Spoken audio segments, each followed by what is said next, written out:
Amis du jour, bonjour, c'est Jean-François du Web et la Tortue. Bienvenue dans ce nouvel épisode. On va parler de plusieurs outils que je vais vous présenter pour gérer, trouver et faire ce que vous voulez en fait avec vos photos et vos images. C'est parti. Je vais donc vous parler de 7 outils, sites internet qui vont vous permettre de faire un petit peu tout ce que vous voulez. On va commencer tout de suite par le tout premier qui est une pépite. En fait, c'est un site qui est très rarement connu et qui permet en fait de retrouver tout en un seul endroit. C'est ce que j'appelle un annuaire de site internet. Ce site, c'est bluevertigo.com.ar, la lettre A et la lettre R attachées. C'est un peu bizarre comme adresse de site, mais sachez qu'à partir d'un seul endroit, eh bien, vous allez pouvoir trouver plein de sites internet, notamment pour justement essayer de trouver des photos, des banques d'images. Il y a du gratuit, il y a du payant, il y a un petit peu tout ce qu'on peut trouver. C'est la caverne d'Alibaba du fichier média en fait, avec les images bien entendu, mais pas que. Il y a aussi la possibilité sur ce site de trouver des musiques, des vidéos, des polices de caractères, des fontes. Il me semble que je vous en avais déjà parlé dans un précédent podcast, mais c'était impossible de passer au travers. Pour vous donner un exemple, pour ceux qui connaissent Pexels, Pixabay et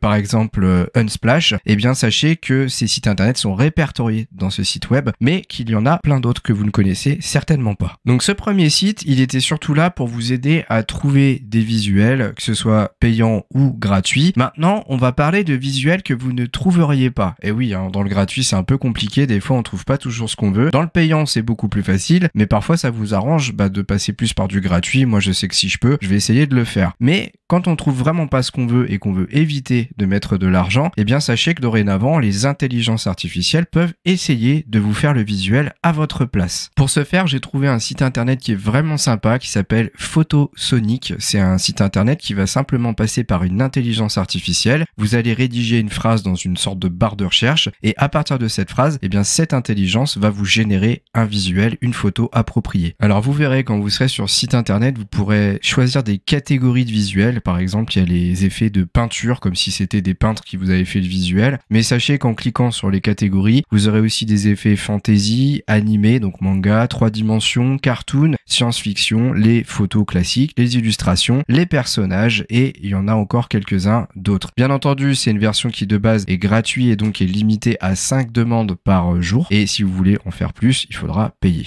Alors personnellement, quand j'ai fait des tests, j'ai pas eu toujours d'excellents résultats. C'est pour ça qu'il faut faire plusieurs essais, essayer de modifier un petit peu votre phrase pour avoir le résultat le plus approprié possible. Et il faut aussi se dire qu'on est dans les débuts de l'intelligence artificielle, donc il faut laisser aussi du temps à ces sites de s'améliorer. Parfois ça fonctionnera, parfois ça fonctionnera pas, et donc vous n'aurez d'autres choix. Je dirais que vous rapatriez sur des banques d'images gratuites ou payantes. Bon, avec ces deux sites internet, je pars du principe que vous avez forcément moyen de trouver une photo. Maintenant, on va parler de l'amélioration, de l'optimisation et aussi de la modification des visuels. On va tout d'abord parler de la modification. Alors le site que je vais vous conseiller, il y en a plein d'autres. En fait, il y en a deux pour être précis. Le premier, ça va être Canva. En fait, Canva, c'est l'outil le plus simple sur la planète pour créer des visuels. Et je pars du principe aussi que vous avez déjà trouvé une image que vous voulez incorporer. Si vous voulez rajouter des visuels en plus ou alors l'intégrer à des visuels tout préparés par Canva, eh bien, je pense que la plateforme, c'est la meilleure pour ça actuellement. Dans sa version gratuite, bien entendu, vous n'aurez pas accès à toutes les options. Vous aurez également la possibilité de choisir parmi des visuels qui sont proposés par la banque d'images interne de Canva, mais encore une fois, dans cette version gratuite, toutes les petits pictos couronnes qui apparaîtront seront liés à des options ou à des visuels que vous ne pouvez pas prendre. Donc chez Canva, vous allez pouvoir notamment réaliser des visuels pour vos réseaux sociaux, des flyers, des cartes de visite, des affiches publicitaires et il y a plein d'autres supports que j'oublie, mais sachez que c'est vraiment hyper complet. Maintenant, si vous voulez aller un peu plus loin dans la customisation, de faire de la retouche photo, d'ajouter des effets visuels un peu plus sophistiqués, le meilleur outil actuellement que je peux vous conseiller, alors bien sûr il y en a qui sont très proches, voire un petit peu meilleurs, mais peut-être un peu plus complexes d'utilisation. Dans le juste milieu, j'ai trouvé Photopea. C'est un outil que j'utilise pas forcément parce que moi je suis plus Photoshop, Illustrator, mais je pense que quand vous n'êtes pas forcément dans le métier, mais que vous voulez essayer de rajouter quelques effets, c'est l'outil le plus facile à prendre en main en ligne et gratuit surtout. Donc c'est photopea.com, vous irez voir, il n'y a pas d'accent sur le E de Photopea, hein, vous verrez. Et vous verrez ainsi que vous pouvez faire de la retouche un peu plus sophistiquée que sur Canva. Alors là, attention, il n'y aura pas de sorte d'outil un peu tout prêt, hein, ce sera un peu plus technique à prendre en main, bien entendu. Hein. Là, on est dans la retouche, on n'est pas dans la conception simplifiée de visuel. Et juste pour terminer sur Photopea, sachez qu'il est capable d'ouvrir des fichiers Photoshop, Illustrator, Adobe XD, Sketch, PDF, XCF, donc c'est le format GIMP, le logiciel open source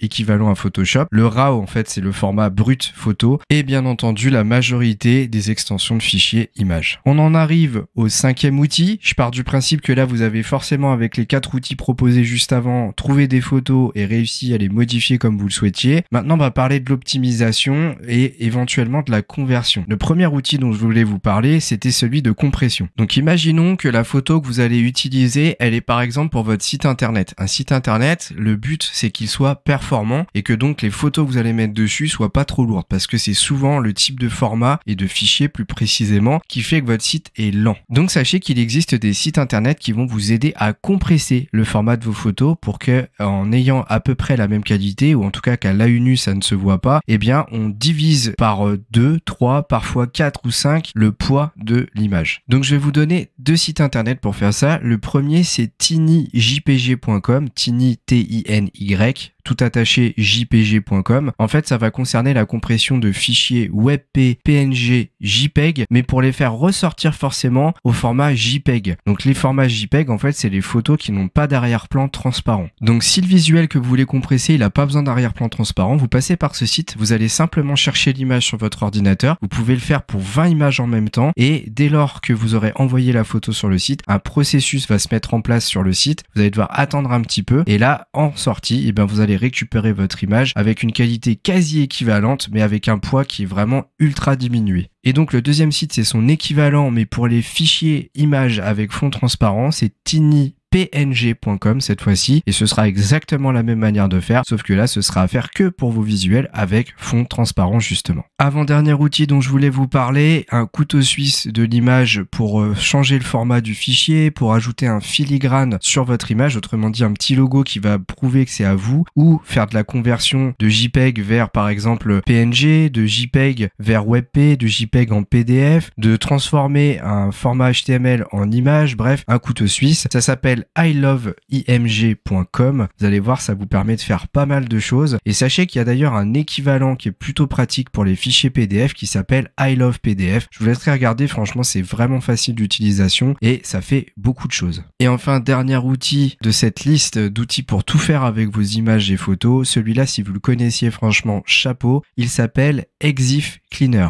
Alors cet outil, il est super important de l'utiliser, notamment quand vous faites des photos par vous-même via votre smartphone ou votre appareil photo numérique d'ailleurs. Pourquoi? Tout simplement parce que en fait, ces outils vous incorporent ce qu'on appelle des métadonnées à l'intérieur de vos fichiers images. Par exemple, si vous prenez une photo à telle heure, eh bien l'heure et la date de la photo seront incorporées dans les métadonnées de ce fichier. On pourra savoir éventuellement quel est le modèle de l'appareil, si votre smartphone a envie de le mettre. Très souvent, les appareils photo le font d'ailleurs. Alors bien sûr, dans ces métadonnées, on va retrouver le poids de l'image, on va retrouver le format, les dimensions, la résolution de l'image. Donc jusque là, vous allez peut-être vous dire, bah je vois pas trop à quoi ça sert, ok c'est cool, mais qu'est-ce qu'il va nous faire en fait Exif Cleaner, parce que là, jusque là, il n'y a pas grand chose d'intéressant. Eh bien sachez que certains appareils et smartphones, lorsque vous prenez des photos, vont beaucoup plus loin en termes de précision de métadata. Ils vont parfois mettre carrément votre nom prénom s'ils ont l'information qui est enregistrée dans leur réglage, mais, et ça c'est un peu plus embêtant, ils vont aller dans des paramètres beaucoup plus personnels, notamment en incorporant parfois des coordonnées GPS de votre photo. Donc imaginons qu'un hacker qui s'y connaît un petit peu a envie de vous retrouver, il va aller dans les métadatas du fichier et il va essayer d'aller retrouver ces informations-là. Donc il va trouver des fois votre nom prénom, et ça en cumulé avec des coordonnées GPS, bah, il peut ni plus ni moins que retrouver votre adresse physique. Bien entendu, si vous avez pris des photos de chez vous,